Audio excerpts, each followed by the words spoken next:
next term is dementia. So what is this dementia?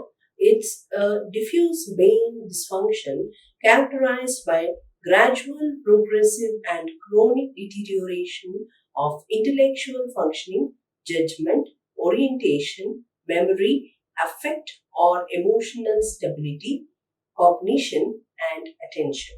So, in this condition, what is happening is the person will have a progressive and chronic dysfunction of the higher mental functions, that is, in terms of intelligence, the judgment ability, memory, attention, okay, the emotions, okay, cognition, all these aspects.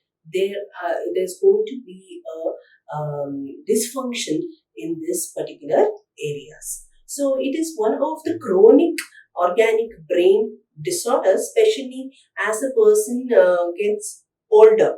Okay, you can see this even you would have seen in your grandparents or some relatives. Okay, in those people when they become old, gradually, slowly, progressively, okay, there is a deterioration in all these areas of functioning of the brain. Okay, so the next term is the denial. What is denial? Denial is unconscious refusal to face thoughts, feelings, wishes, needs, or reality factors that are consciously intolerable. So what is this? Also one of the defense mechanisms. Okay, so defense mechanism which an individual uses to protect oneself during the time of stress or anxiety. Denial is we are not agreeing to the reality, or we are not ready to accept the reality. Say for example, there is a mother with a child. So the child is very sick. The mother takes the child to the hospital for the consultation, right? So the doctor does all the investigations, they do all the diagnostic tests and everything. Finally, the doctor calls the mother and says the mother that your child is suffering from blood cancer, leukemia, right? So what will be the first response of the mother? It will be, no, how can it be? How can my child have a leukemia? Nobody in my family has it. And how can a little child like 3 or 4 years old, how can she have leukemia? So what is this? It's denial, not agreeing to the reality. So even though, because an individual is not able to tolerate the consequence of what is the reality, so he or she will not be able to agree to the reality. It is a kind of mechanism that we use ourselves to comfort ourselves during the time of the stress. Okay, so the next term is depersonalization. What is depersonalization? Experience of unrealness, feeling of separation, loss of feeling and personal identity is called as depersonalization. So as the term itself says, personalization and depersonalization. Okay, so person will not be able to identify himself himself. The personal identity is not having. In the sense, he is identifying himself as another personality. He doesn't feel real about himself. So he feels separated. He feels of not having his own identity. He feels the feeling of separation of the identity as another person. Okay, that is called as depersonalization. Next term is derealization. So what is derealization? The feeling that the surrounding world is not real and is distorted. So it is a feeling. Okay, it's a feeling that the surrounding world is not real. The environment, the people around us are not real. The environment which is there is not real. So they feel that the environment is somewhat distorted or disturbed. That is called as derealization. So the next term is desensitization. So what is desensitization? Diminished emotional responsiveness to a negative, aversive, or positive stimulus after repeated exposure to it. So what is this? Desensitization is one of those therapies that we use in patients who are having phobic disorders or patients who are having anxious disorders. So in those conditions, we'll be using a therapy called as behavioral therapy. One of the techniques is the desensitization, wherein an individual will be, brought out of the sensitive object or a situation. Say, for example, the individual is very scared of being in dark.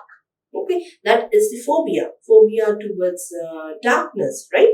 So the individual is very scared of the darkness. So what they'll be doing in this therapy called desensitization, they have to come out of the fear from the darkness. So we will be exposing the patient to the darkness, okay, slowly, gradually.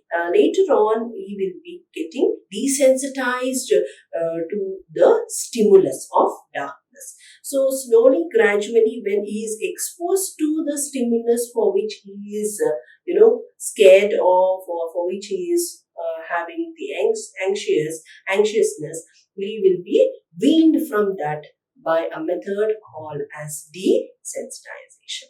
So the next term is dissociation. What is dissociation? The act of separating and detaching a strong emotionally charged conflict from one's consciousness. That is called as dissociation. So also one of the ego defense mechanism which an individual uses. So at the mental level, okay, so what are the conflicts an individual has? Okay, the mental conflicts the individual is having. All those conflicts are being separated to the unconscious state. Okay, so that is called as dissociation, separating the painful experiences or separating the conflicts of an individual to a conscious and unconscious level is called as the dissociation. Okay, so next is dysthymia.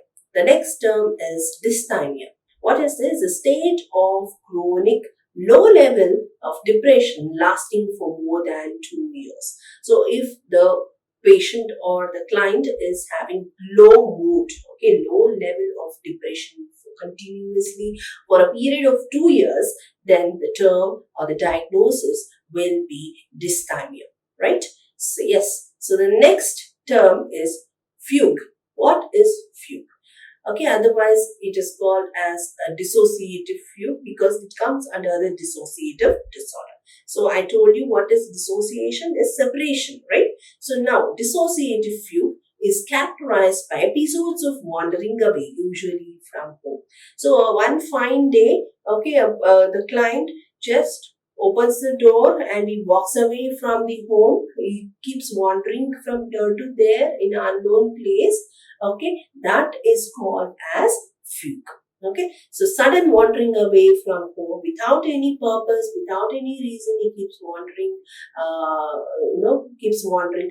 Finally, after a few hours or after a few days, he gets realization that why is he there in this particular place? What brought him to this particular place? Only then that he will realize the reality. So he will be in a state of fugue, that is wandering. He will be in a state of separation of the identity, right? So that is called as fugue. So next term is grandiosity.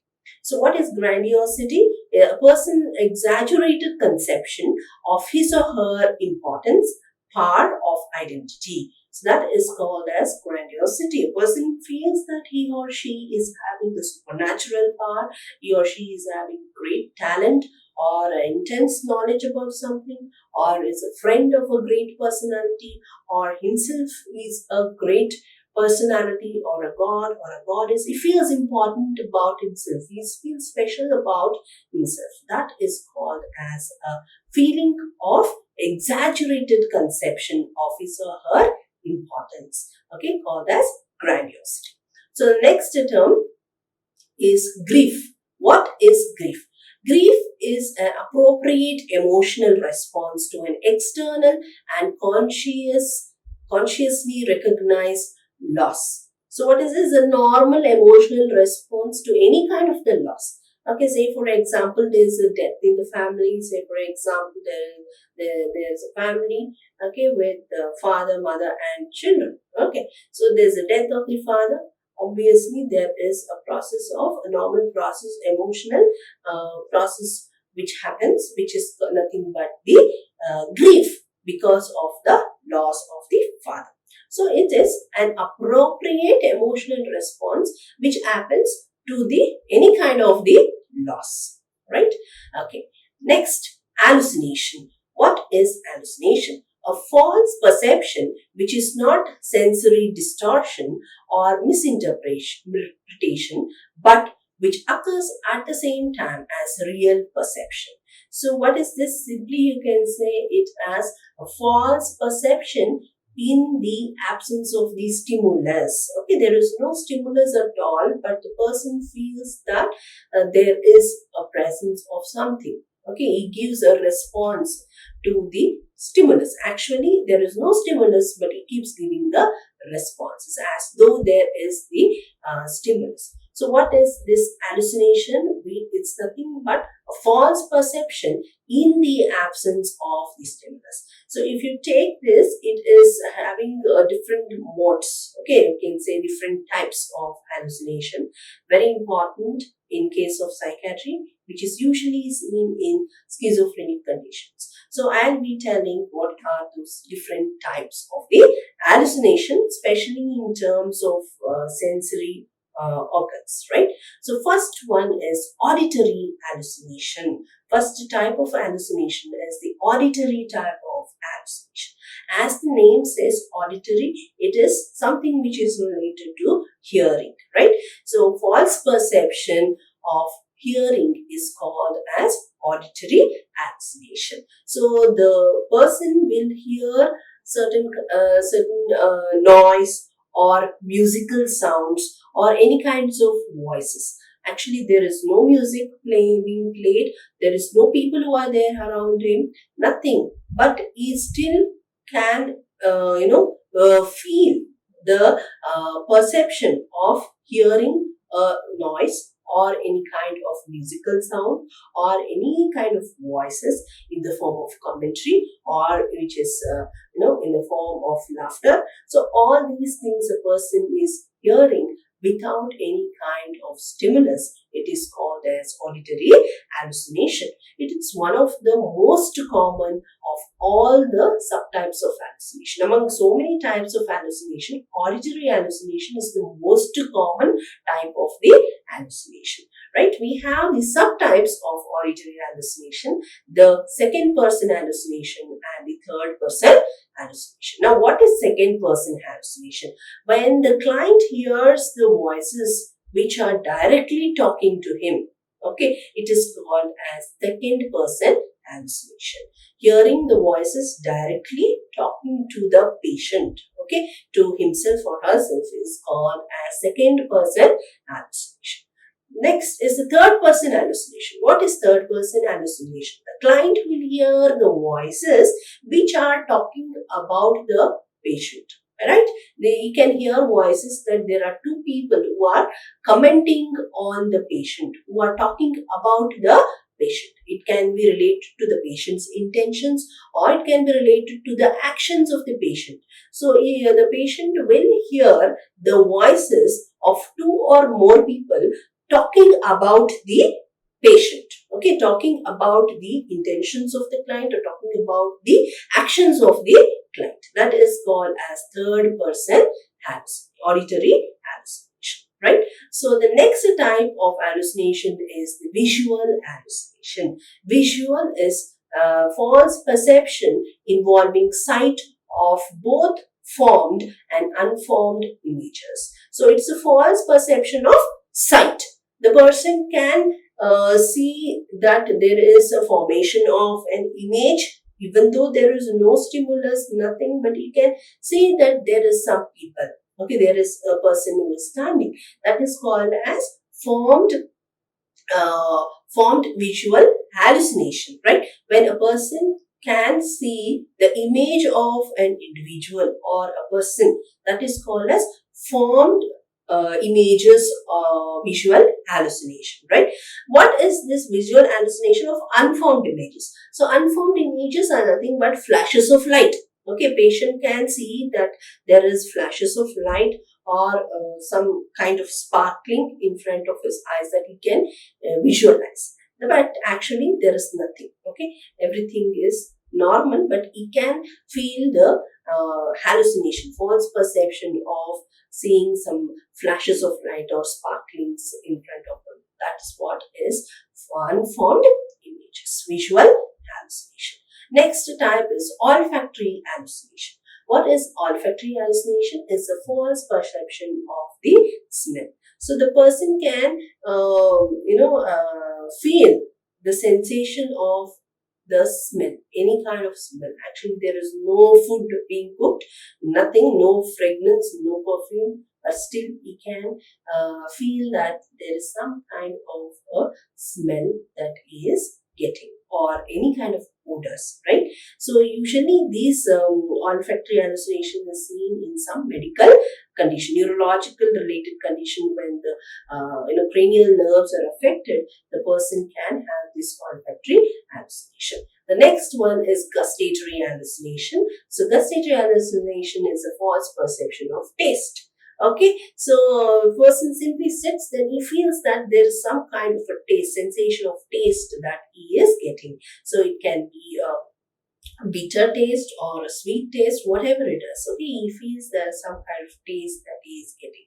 So this is also seen in some of the medical neurological conditions wherein the cranial nerves are affected. That the person may have the gustatory type of the hallucination. So next one is tactile hallucination. So as the name says, tactile hallucination is a false perception of touch or surface sensation. It's a false perception of touch on the skin. The person feels that there is something, crawling on his body, okay, on his skin, right? He feels that there's something which is crawling on his skin or beneath his skin. That is called as formication, right? Something, some insects or some objects are crawling on or beneath the skin is called as formication. So a person will feel some kind of a sensation on the skin. Actually, there is no stimulus, but still a person feels a false perception of touch, which is called as tactile hallucination. The next type is somatic hallucination. So what is somatic? Somatic is nothing but body, right? False sensation of things occurring in or to the body. So anything which happens, the person is not having any problem, okay, in his body or onto his body, inside or on the body, but the person feels that some kind of false perception of something is happening to his body or on his body or inside his body. Maybe he feels the sensation that there's a burning, my hand is burning, or he may feel, most commonly this somatic hallucination happens to the internal organs, visceral organs like heart, lungs, brain. If he may feel that the heart is beating very fast. Actually, when you go and check it, everything is normal. So this is what the person will feel, a sensation that something wrong is happening in his body or to his body, right? So the next type is hypnagogic hallucination. What is hypnagogic hallucination? It occurs when falling asleep. So any type of the hallucination, it can be auditory hallucination, visual, olfactory, gustatory, tactile, any of these forms of hallucination. But it occurs when the patient is falling asleep. Just before going to bed, he can have either auditory hallucination or visual hallucination or olfactory, any of these. But it happens only before he goes to sleep. Okay, that is called as hypnagogic hallucination. Next is hypnopompic hallucination. The opposite of hypnagogic hallucination is hypnopompic hallucination. It occurs when the subject is awakening. Okay, any form of the hallucination, again, visual, it can be auditory, gustatory, tactile, somatic, any form of these hallucination, but it occurs only when the patient wakes up. Okay, only after awakening, as soon as he gets up, he gets these kind of hallucination. It is called as hypnopompic hallucination. Next one is Lilliputian hallucination. So Lilliputs, you would have heard about Lilliputs are nothing but very small, tiny people, right? Little things. So what is Lilliputian hallucination? Are tiny humans, animals, or fantasy figures perceived during wakefulness in the absence of corresponding stimuli from the outside world. There is no stimulus at all, but still the person, whatever he sees, the objects, it can be, okay, he sees everything in a tiny way, in a tiny form, right? Small people, or it can be a fairy, small fairies that he can see, small figures, everything what he sees appears to be very tiny, small. That is called as Lilliputian hallucination. Otherwise, it is called as micropsia. Okay. So the next type of hallucination is command hallucination. What is command hallucination? False perception of orders that a person may feel obliged to obey or unable to resist. So he feels that he is being controlled, he is getting some orders that he has to obey to. He cannot resist to those commands, whatever he is getting. This is also, you can see, in auditory form of hallucination, command hallucination, wherein he will hear the voices which are commanding him or giving him orders to do certain things, right? For example, he may have the hallucination like, okay, he gets auditory hallucination like, go take a knife and cut your vein. So he goes, take the knives and cuts his vein. So what is that? He is not able to resist to the commands. He is obeying to the command automatically to what he is hearing. Okay, so he goes without knowing the consequence. Okay, so this is called as command hallucination. This is about the various types of hallucination. So the next term is the hyperkinetic attention deficit disorder. It is called as ADHD, hyperkinetic attention deficit disorder, or we can also call it as hyperactivity disorder. Okay, hyperactive attention deficit disorder. So as the name says, hyperkinetic. What is hyper? Hyper is nothing but increased, high level. Kinetic means movement. Hyperkinetic means there is increase in the movement. Yes. Okay. Next is attention deficit. There is no attention, lack of attention, or very poor attention span.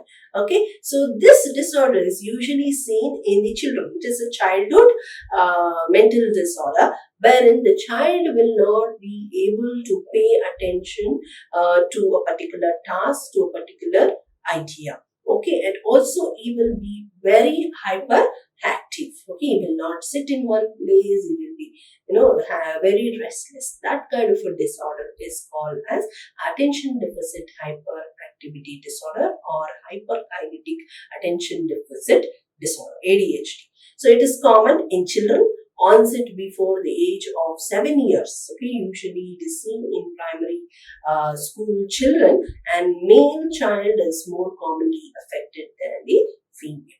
So next term is hypochondriasis. What is hypochondriasis? A disorder characterized by preoccupation with the fear of developing a serious disease or the belief that one is having a serious disease. So it is a feeling, or it's a idea that the person is having a lot of fear that he is going to develop a serious life-threatening disorder, or he feels that he is going to get the serious disease, or he is having a serious disease in spite of doing a lot of, he does the doctor shopping, right? He goes and visits various doctors or physicians or specialists, and he gets all the reports. The doctor will try to convince that everything is normal, no pathology found, but still the person is not satisfied.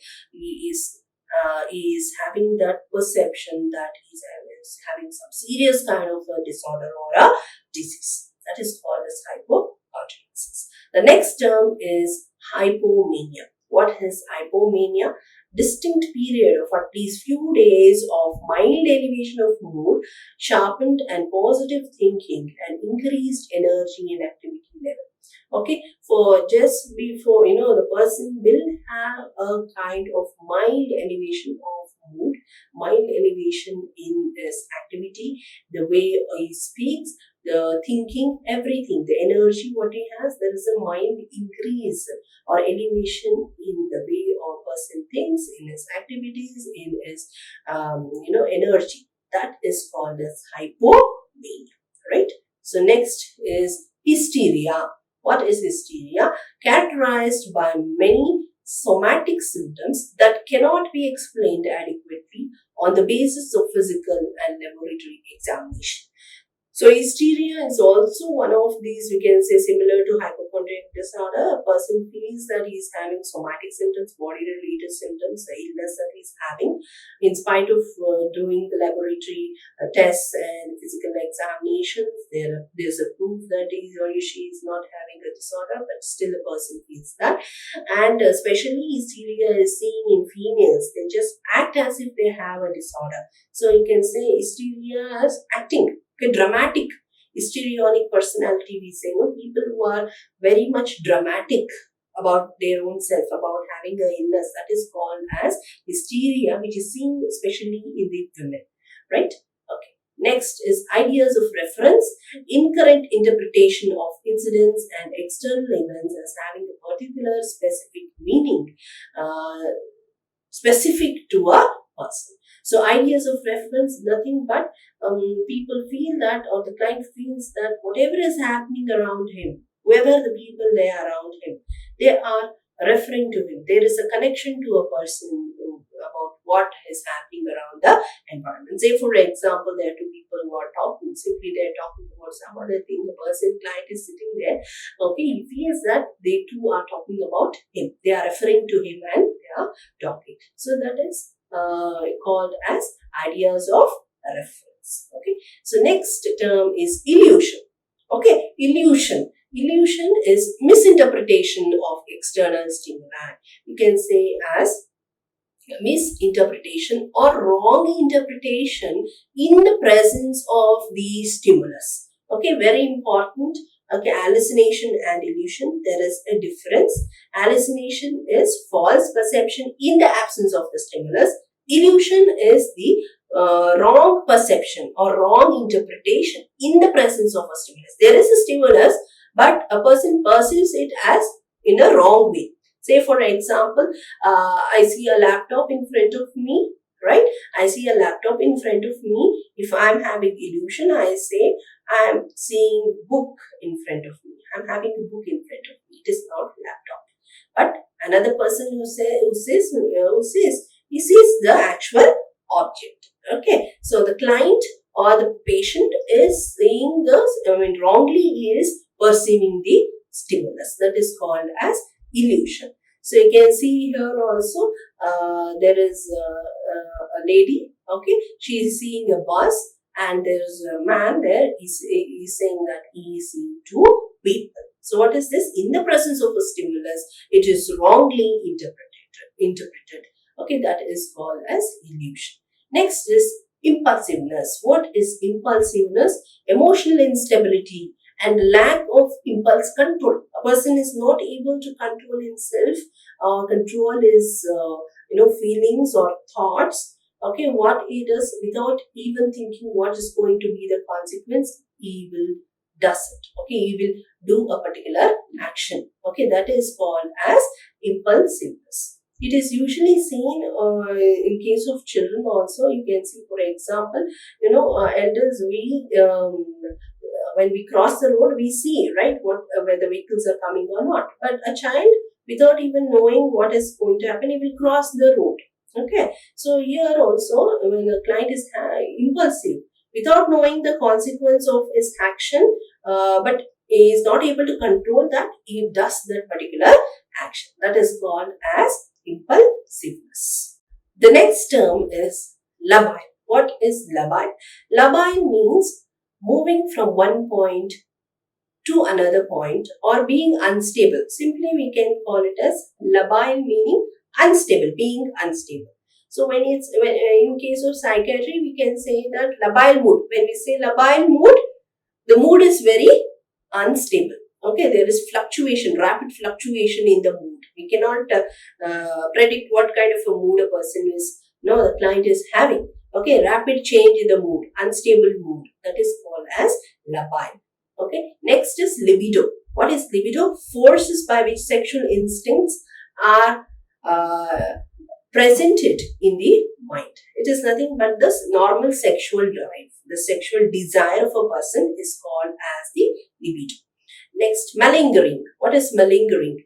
Internal productivity of false or grossly exaggerated psychological symptoms motivated by incentives such as avoiding military duties or avoiding work or any other things. Okay, so what is this? Is a false or exaggerated psychological symptom. Okay, it's a psychological or a high exaggerated symptom psychologically that the person is not having any kind of a motivation to do anything. It can be related to any kind of a work or related to any kind of a responsibility. A person is not ready to do. You can simply say like to escape from a particular work or to escape from a particular situation, a person feels that motivelessness. Okay, the avolition. Okay, that is called as malingering. So here you can see the image there's a child. Okay, so there's a child, he just pretends that he is having fever and all just to avoid going to school. Or here also you can see an image, there is a cut in the finger that he is having some kind of an injury. He is avoiding the responsibility of work. So you can simply say to avoid or to escape from a situation, a person just acts as if he is having some kind of the symptoms, psychological symptoms, which are seen as physically. Okay. So next is mania. What is mania? Mania is characterized by elevated, expansive or irritable mood. So mania is elevated, expansive and irritable mood. Elevated mood means high mood. Expansive means which cannot be stopped. Okay, expansive is which cannot be stopped. The activities of a person or the thought of a person cannot be stopped. Irritable mood. What do you mean by irritable mood? Person gets irritated even for minute things. Okay, or when he is stopped from doing a particular thing, what he wants to do, he gets irritated and frustrated. That condition is called as mania, wherein the person will have an elevated, expansive, irritable mood. Very important, you can see is a condition, mood disorder, one of those mood disorder which is mania. So I'll be telling you here briefly about the stages of mania. So we have mainly 4 stages in the mania. Okay, stage 1, 2, 3 and 4. So stage 1 is called as euphoria. Okay, euphoria. It is the mild elevation of mood. Okay, with increased sense of psychological well-being. It's a mild elevation in the mood. See, I told you about hypomania also. So hypomania, just before a person gets the mania, okay, mild form of mania, which is euphoria, a person will be in the state of hypomania, right? So what is this euphoria? Stage 1 of mania is mild elevation of mood with increased sense of psychological well-being. He feels happy about. Okay, so that is called as euphoria. The second stage is elation. Stage 2 of mania is elation, which is moderate elevation of mood. What is moderate elevation of mood? So here the patient will have increased psychomotor activity. Okay, there is a little more elevation in his mood, in his psychological well-being, the happiness. He feels little more moderately if there is a elevation in his mood, and also he will have increased psychomotor activity. The activity of the person, the way he walks, the motor movements, he will be increased. Okay, that is called as stage 2, which is the elation. Stage 3 is exaltation. What is exaltation? Is a severe elevation of the mood. Severe elevation of mood, along with that patient will have delusion of grandiosity. What is delusion of grandiosity? A false, strong belief that a person is having some kind of a supernatural power or a talent or a friend of a great personality. That is called as delusion of grandiosity. So in stage 3, that is exaltation, patient will have severe elevation in the mood, feeling of happiness, plus he will have the delusion of grandiosity, that he or she is a great person or a god or a goddess. Okay, so in the last stage is the ecstasy. Stage 4 is ecstasy, is a very severe elevation of the mood with intense sense of well-being, blissfulness. Okay, it's a stage wherein a person cannot control himself. Okay, he will have all the symptoms from stage 1 to stage 3. He will be very happy, very much euphoric with the not matching to the ongoing event. Say for example, there is even a death in the family. When there is a death, okay, there is grief process.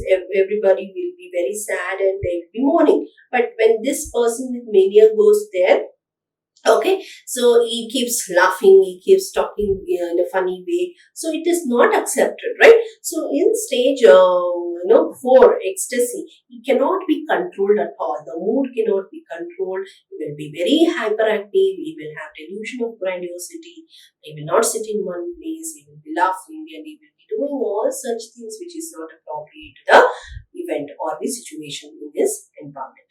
Okay, this is about the mania and the stages of mania. Right. So next term is echolalia. What is echolalia? It is repetition or echo or mimicking of phrases or words which are heard.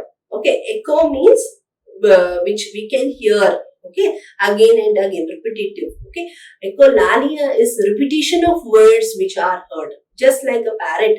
Okay, if anybody has experienced this. Okay, so when our parrot talks to you, when you go and ask the parrot what is your name, the parrot keeps repeating whatever he has heard, like what is your name, what is your name, what is your name, what is this? It is called as echolalia. Okay, so next one is echopraxia.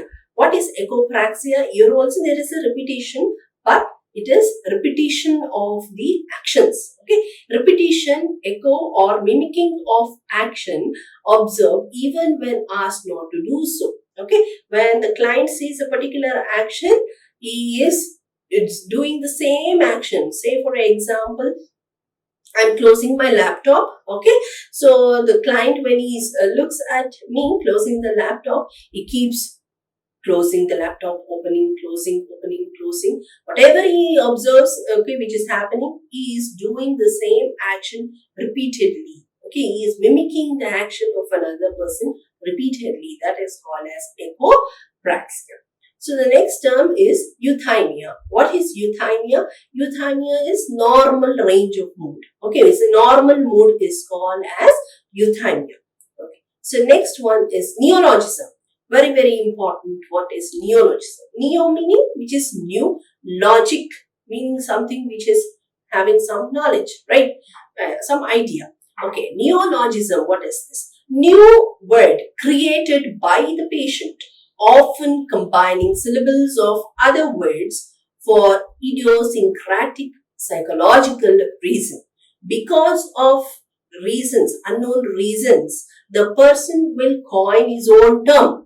Okay, he will create his own term or any kind of the word which is not having any kind of meaning. That is called as neologism.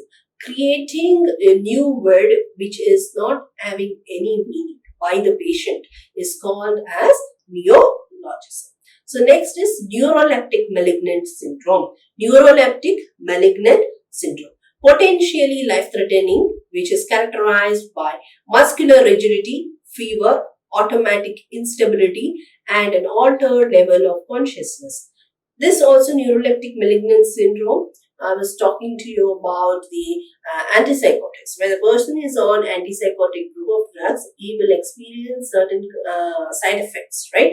Which is called as extrapyramidal symptoms. In the extrapyramidal symptoms, this is one of those symptoms which is called as neuroleptic malignant syndrome characterized by rigidity, fever, automatic instability, and altered level of the consciousness. Next term is nihilism. What is nihilism? It is a type of delusion and a false feeling that self, others, or the world is not existent or coming to an end. So it is also, I told you about the types of delusion, wherein I have talked about the nihilistic delusion.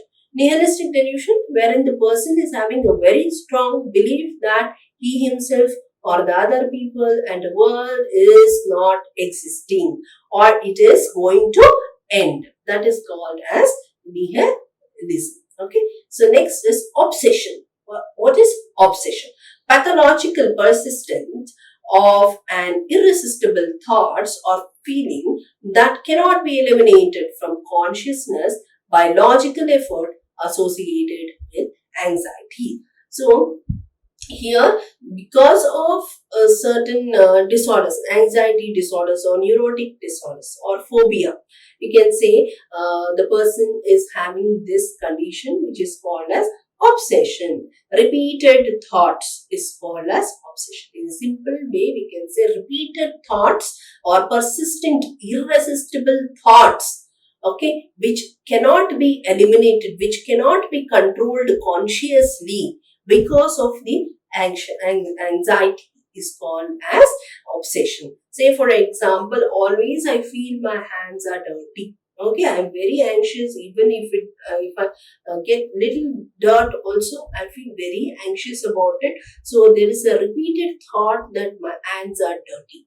Okay, repeated thoughts that my hands are dirty. So obsession and compulsion goes hand in hand. So when I'm having the thought, I go and do the action, repeated action, which is compulsion. I've already explained about the compulsion. Okay, so next is paranoia. What is paranoia? Chronic, well-systematized delusional state without hallucination. That is called as paranoia. Chronic state of delusion, okay, without any kind of hallucination is called as paranoia. Perseveration. What is perseveration? Persistent and inappropriate repetition of same thoughts as judged by the patient's own actions and words is called as perseveration. Repeated thoughts, okay, repeated thoughts persistently, continuously a person is having these thoughts which are very inappropriate and it cannot be controlled by the patients, and patients will judge those words or actions by themselves. That is called as perseveration. Next term is phobia. What is phobia? It refers to persistent, irrational, exaggerated, and invariably pathological dread of a specific stimulus or situation. It is persistent, irresistible, okay, irrational, exaggerated dread or fear towards something. You can say it as irrational fear, a strong irrational fear towards an object, towards a situation, towards a person is called as phobia. Okay. So next is we have different types of the phobia.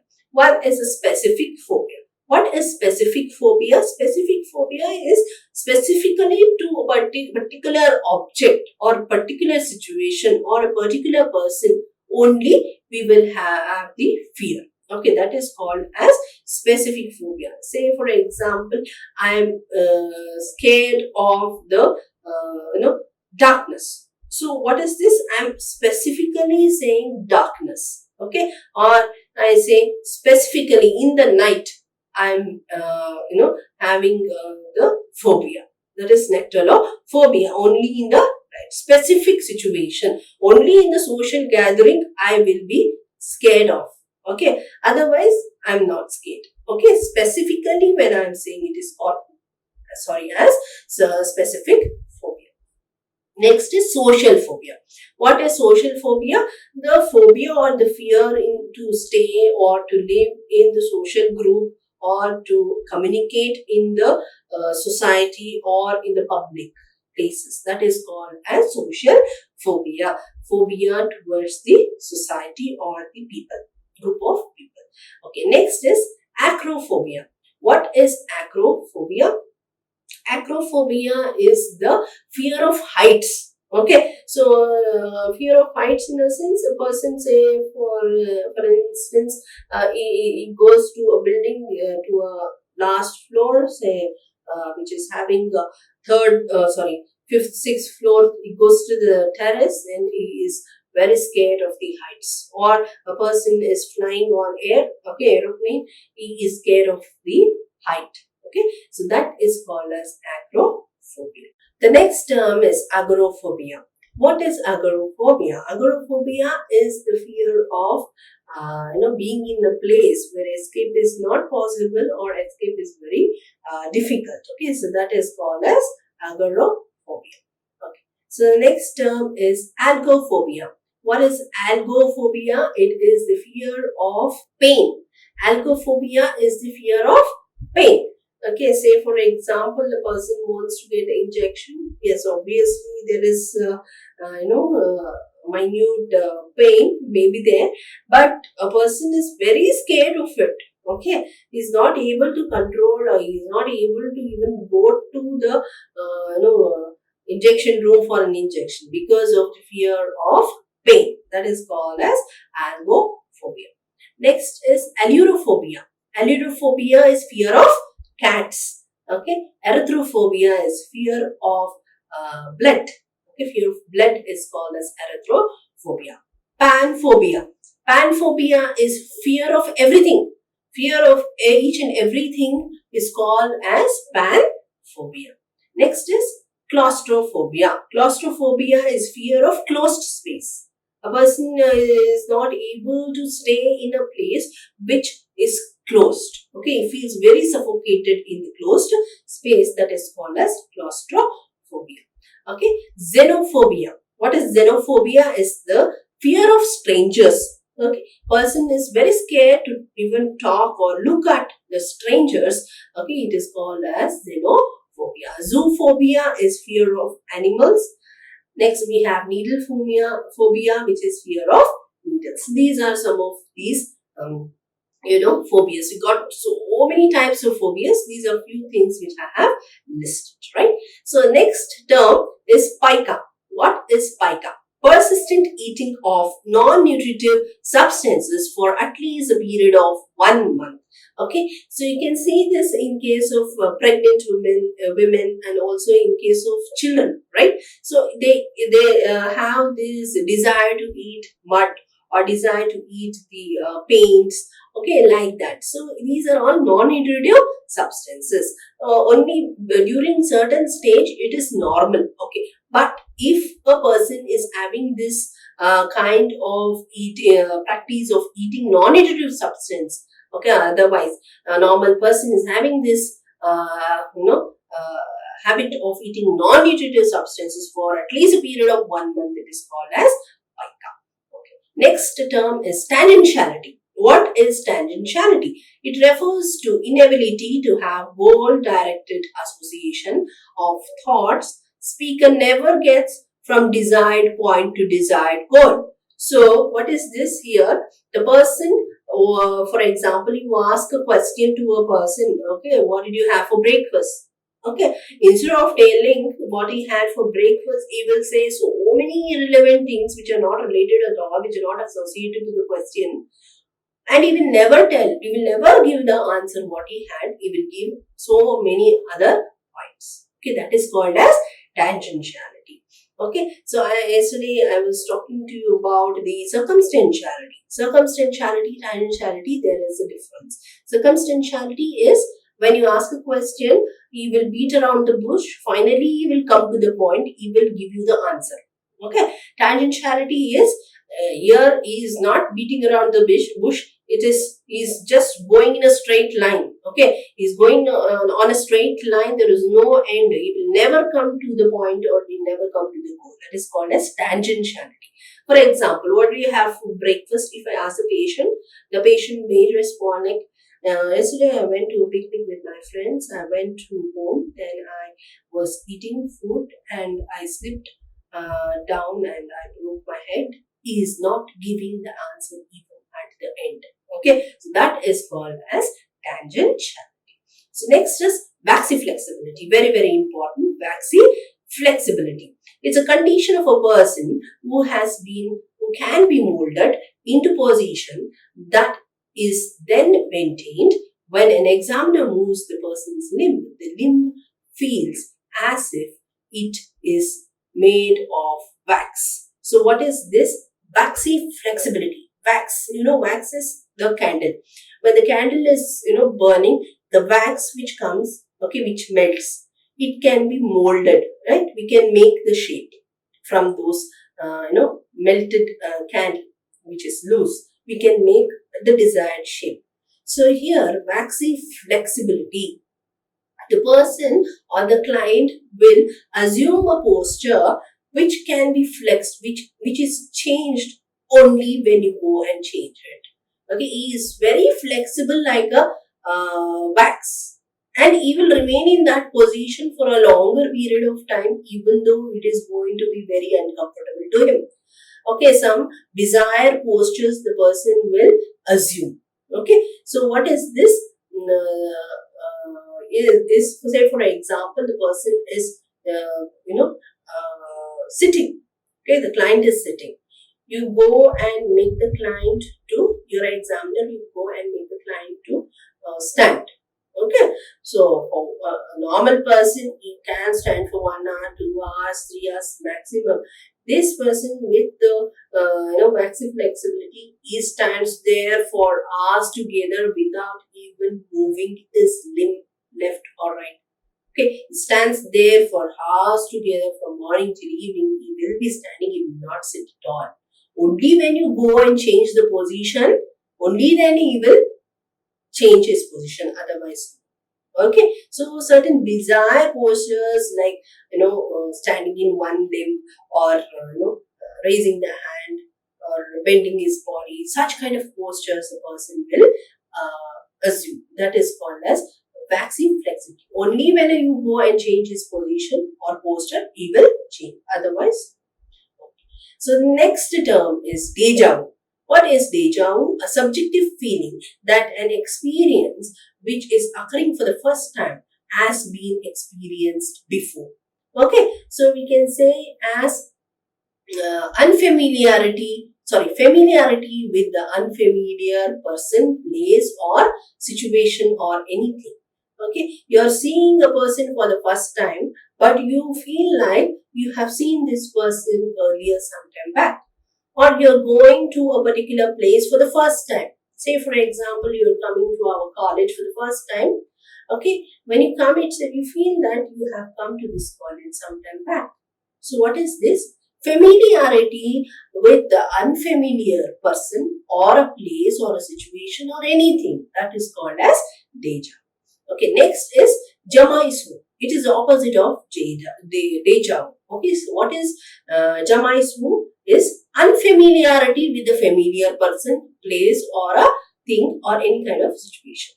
Failure to recognize events that have been encountered before. It is the failure of a person to recognize a person, or to recognize a situation, or to recognize anything. Okay, that is unfamiliarity towards a familiar person, place or an object or a thing. Say for example, you are seeing a particular teacher every day.